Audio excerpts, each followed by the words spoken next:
interessante que em todos os tempos existiram os falsos apóstolos, os falsos pregadores, os falsos irmãos.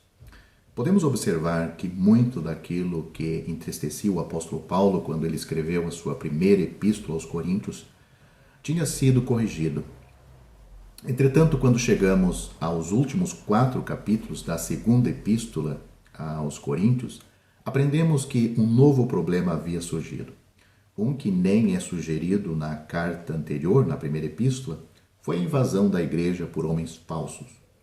O estado dos santos, o estado espiritual dos santos, dos crentes em Corinto era tal que nem mesmo os profetas entre eles foram capazes de detectar a seriedade daquilo que tinha acontecido. Estes homens maus tinham conseguido rebaixar Paulo aos olhos dos coríntios, tentando fazê-los crer que ele não era um apóstolo genuíno. Parece claro que estes falsos não moravam em Corinto, mas que foram para lá, possivelmente com cartas de recomendação. Certamente tinham ouvido falar do trabalho ali e sabiam que era uma cidade próspera e onde poderiam ajuntar seguidores. Aparentemente eram da Judéia ou de alguma parte onde o judaísmo era ensinado e praticado, pois eles não somente declaravam ser apóstolos, mas também declaravam ser de descendência hebraica.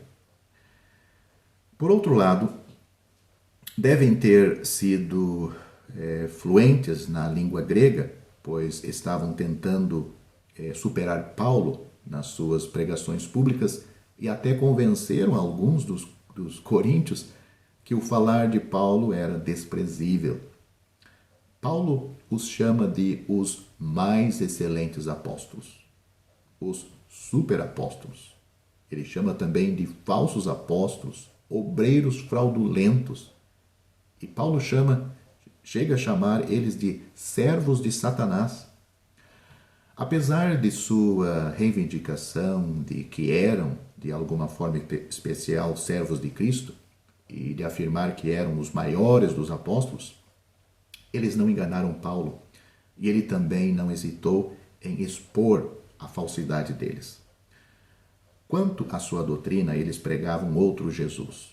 Usavam o mesmo nome, mas aquele que eles pregavam não era o mesmo Jesus que Paulo pregava. A característica de todos os impostores é o seu ensino errado sobre Cristo. Eles ou negam a sua divindade ou a sua verdadeira humanidade. E se são claros quanto à sua crucificação, estarão errados quanto à sua ressurreição. Um espírito diferente os fortalecia e procuravam compartilhar com os coríntios este novo poder que não era de Deus, mas de Satanás. O seu evangelho também era diferente e, sem dúvida, era misturado com o judaísmo. A leitura da passagem, numa outra versão, onde estes fatos são encontrados, sugere que estes pregadores ainda não tinham chegado em Corinto, mas que, se chegasse de bom grado, os coríntios iam tolerar eles, os crentes.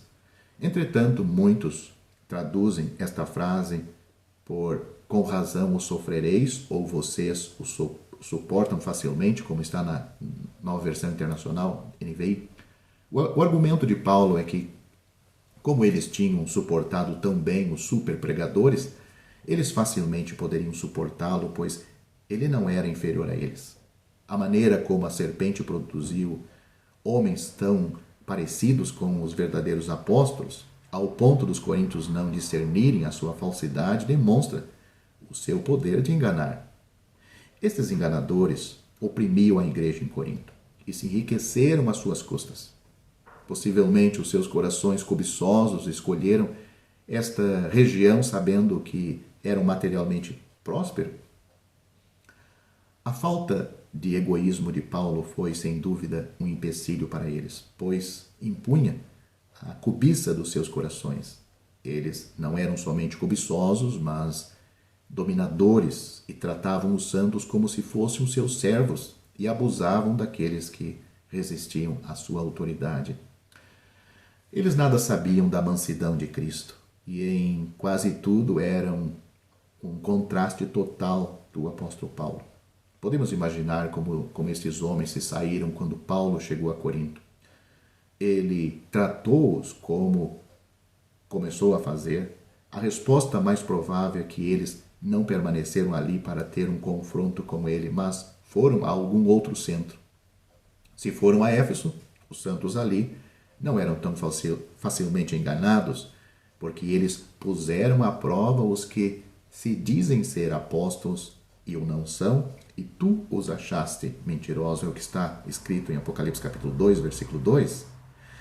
Outra pergunta pode ser feita. Se o ensino destes homens era tão errado, por que Paulo não os atacou nesta epístola aos Coríntios? Novamente, podemos sugerir que ele estava disposto a esperar e tratar disto quando chegasse em Corinto. Neste tempo de espera, ele expõe as suas práticas e, sem deixar a esfera onde até homens naturais podem discernir o que é certo e o que é errado,